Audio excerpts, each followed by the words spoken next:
মানিকগঞ্জের দৌলতপুর উপজেলার খোলসী ইউনিয়নের পারমাস্তু গ্রামে সামাজিক নেতৃত্ব ও আধিপত্য বিস্তারকে কেন্দ্র করে চুরি, হামলা, লুটপাট ও গরু ছুটিয়ে নেওয়া এবং ধর্ষণ চেষ্টার পাল্টাপাল্টি অভিযোগ উঠেছে। ঘটনাকে কেন্দ্র করে এলাকায় উত্তেজনা বিরাজ করছে।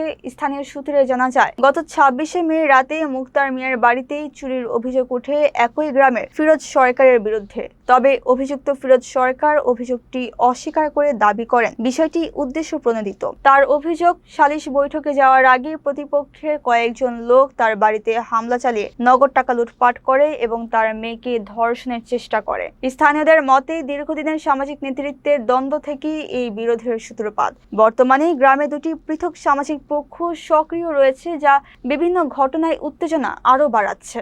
এই বিষয়ে দৌলতপুর থানার ভারপ্রাপ্ত কর্মকর্তা স্বপন কুমার সরকার জানান, উভয় পক্ষের কাছ থেকে এখনো কোনো লিখিত অভিযোগ পাওয়া যায়নি। এলাকাবাসী ঘটনার নিরপেক্ষ তদন্ত ও সুষ্ঠু সমাধানের দাবি জানিয়েছেন।